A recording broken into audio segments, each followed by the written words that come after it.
Okay, it's a Sunday. What I've just done is loaded all three of these generators on the trailer for the trip to Minnesota. Okay, I had told you in my last shop update that I had to make a trip to Minnesota and showed you the generators behind the shop. Well, I had to pick up another one, and here we go with a new shop update.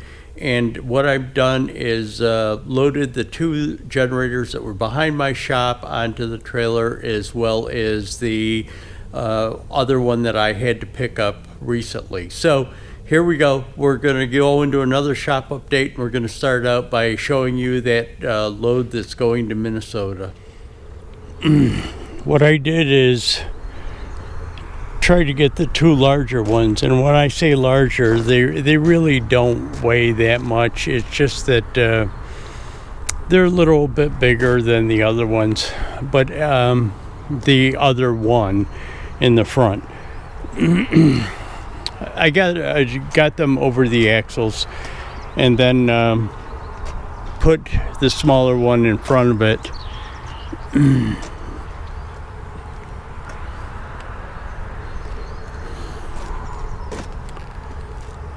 But anyways, there it is. I'll bring you back after I get it chained down and everything. Okay, so here it is, all strapped down.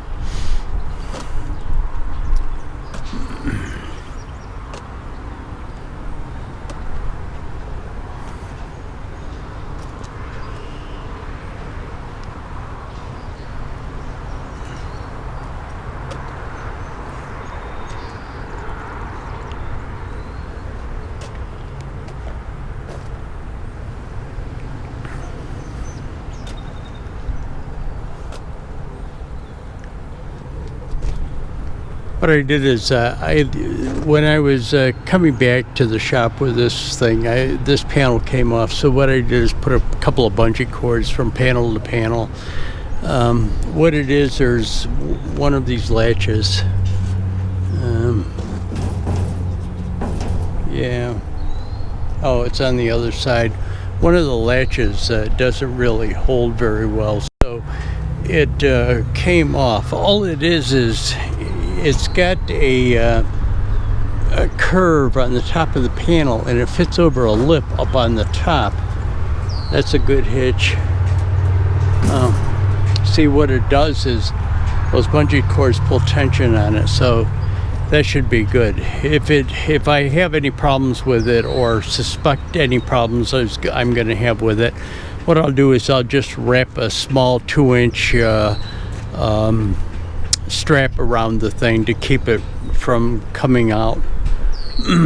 But anyways, we're all good, ready for Minnesota. I'm probably not going to leave until Monday night or so.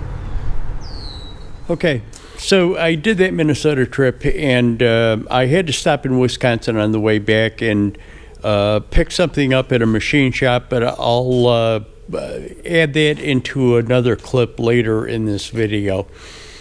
What I want to tell you is that I posted a video of some bouncing issues that I had with the trailer on the Minnesota trip. Now, I've talked about that bouncing issue before, but I really got into it and actually filmed me experiencing that issue, and I put it in a video just so that people could see what the issue was and how bad the issue was on this, especially on this one particular road. A road that's either in northern Iowa or it's in southern Minnesota. It's close to the border, so it depends. But I'm going to put a link to that video, hopefully on the screen page. I've never done that before, but if not, it doesn't appear up above. I will put it in the description of the video. I'd really appreciate it if anybody has a trailer and has this issue with it bouncing on concrete roads. Can you take a look at that video, leave a comment on what your experience with this is, and what your thoughts of why it's happening is. But again, I'll leave a link to that video in the description or up above. So let's continue on with the shop update. Okay, you're probably wondering, what the hell am I doing with this car? Well, again, the Triumph TR3 belongs to a guy that I know. He bought it for his wife. The guy next door detailed the inside to get rid of what the owner considered a musty, moldy smell in there. To me, again, if you've watched my other video on this thing, it smelled like old car, classic old car to me, but, you know, to each his own. What the issue was is he has these seat belts, and they came from some classic car place. They are right. They're Triumph TR seat belts. And he wanted the guy next door to install them, and the guy didn't want to do it. There's a number of reasons, but basically he didn't really have his tools here, and that's a long story. I'll get into it sometime, but there's a package that came with a seat belt. Now, originally I thought the seat belt was just a lap belt, but it's not. It's a shoulder belt. Lap belt probably wouldn't have been hard to install because it would have been bolts. They provide you these bolts, and I'm going to take you over and show you the package.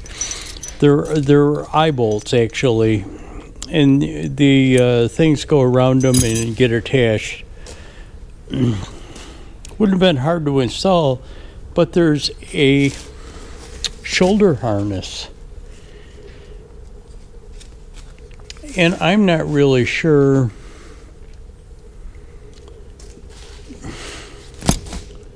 where the hell to install it.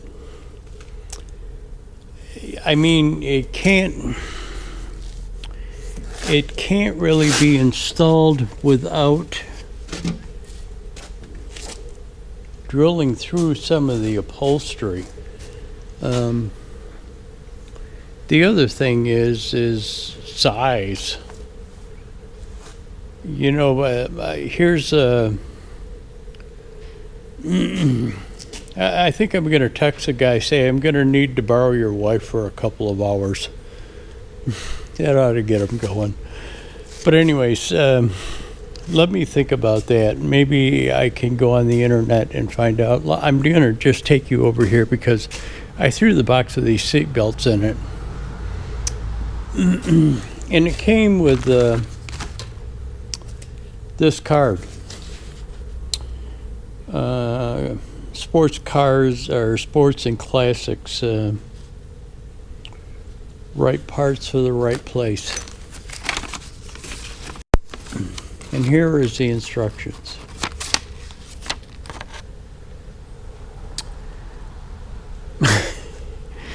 So, I have no idea of, let me just make sure that was the only instructions. Yeah, it is. The only instructions. Again, I have no idea what to, if that shoulder harness goes through. I've got to assume it's got to go through the upholstery here, and it's got to attach back here. There's really no other place to attach it. You can't attach it to the side because you can't really get in there. Those pieces of metal are sandwiched together to form this. Yeah. Let me check the internet, see if there's anything on the internet, and then start calling people if I can't figure it out. Okay, I'm showing you the trailer because it's got a couple of tanks and a couple of tank stands on it that I have to take down to New York City in the morning. I went to the other side of Rochester, New York, and picked these tanks up the day before yesterday. It was a screwed up deal. When I got there, the place processes restaurant cooking oil into biodiesel. Well, they don't process it directly into biodiesel. They process the cooking oil and sell it to a refinery that processes the biodiesel. But anyways, when I got there, the guys were actually washing a tank out for me, and I had loaded them. We went through the process of, he took me into his shop, and it's a huge shop. It used to be a huge machine shop, and it had a big overhead crane in it, 25-ton overhead crane in it. So he wanted me to back the trailer into the shop, and he would load the tanks and stuff in there. So he says the tank that he was washing, and when he took me in the shop and showed me the other tank, was the tanks that I would be taking. And he finished washing it, brought it into his shop, and we loaded the tanks on. Then he showed me the stands for the tanks, and the stands for the tanks aren't these stands, but similar stands. And they were nothing like what I had received a picture of. They were huge, made out of stainless steel.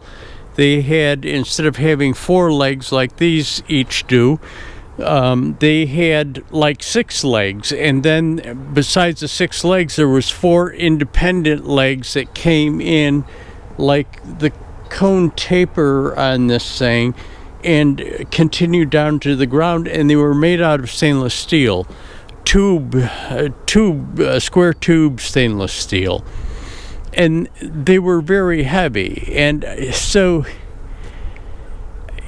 I took a picture of them and sent them to the guy that hired me to do this, and I says, these are these right? Because these aren't what you showed me. And it turned out it was wrong. Not only were the stands wrong, but the tanks that I had loaded onto the truck already were wrong, and that he had washed out. So I ended up they ended up figuring out what went wrong, and miscommunication, and I got these 2 tanks. Now these are 1,500 gallon tanks, 1,500 gallons each.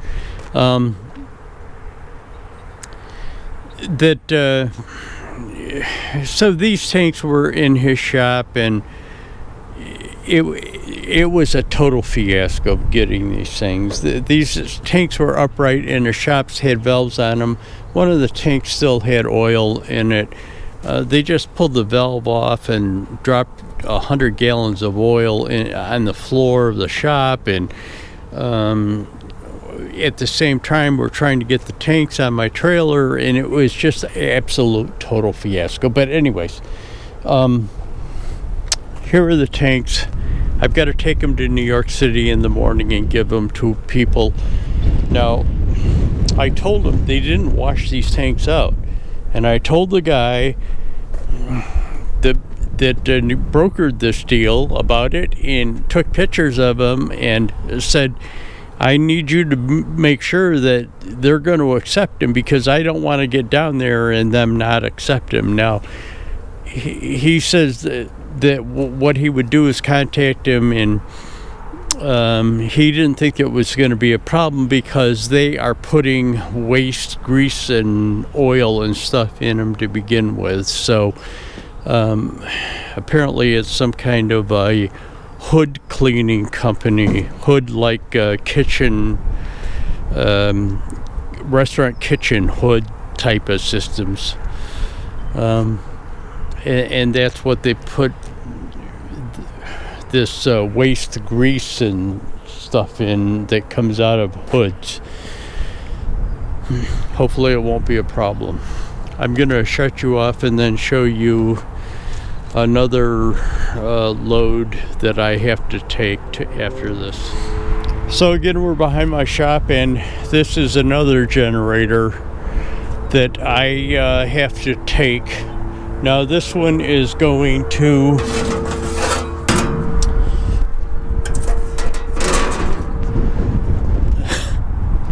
that happens all the time. Panels fall off. You notice the panels that are missing in there? I actually took them off before, after I got it on my trailer, but before I started moving. I had tried to wrap a strap around these things because these panels will fly open. These are kind of different because this handle, instead of just rotating and operating a latch, you can actually screw it in and make that thing tighter in there. But the flex, apparently, from being on the trailer and driving, causes those panels to open up, fall off a lot of times. So that's why the bungee cords across them is reassurance on it. But things will fall out of the inside of the generator also. Anyways, this is another generator out behind my shop. I picked this up like 3 days ago. Actually, I picked it up kind of locally. It was in Niagara Falls, and this one is going to Texas. And I'm gonna get out of the wind and the chill, and I'll explain it to you in the shop. Okay, so here I am back in the shop again, and this outer one is a panel that I just showed you that came out of the inside of that generator when I was outside. These 3 other panels I took off of the generator before I brought it back from Niagara Falls back to the shop, because I knew that they would fall out. And there's also a crate over here that is I think that what these things are feet for the generator. They're pads that the generator sits on to, vibration pad dampers that the generator can set on. So again, this has got to go to Texas. Now I posted a video a couple of days ago about the trailer and the trailer bounce.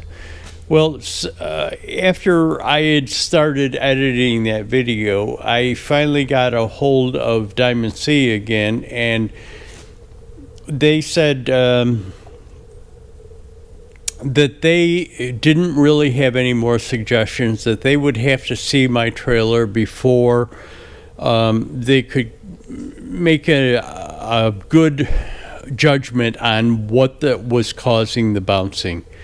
They didn't want to, they wanted to exclude every possible option by actually visually inspecting my trailer and checking the axles and stuff like that.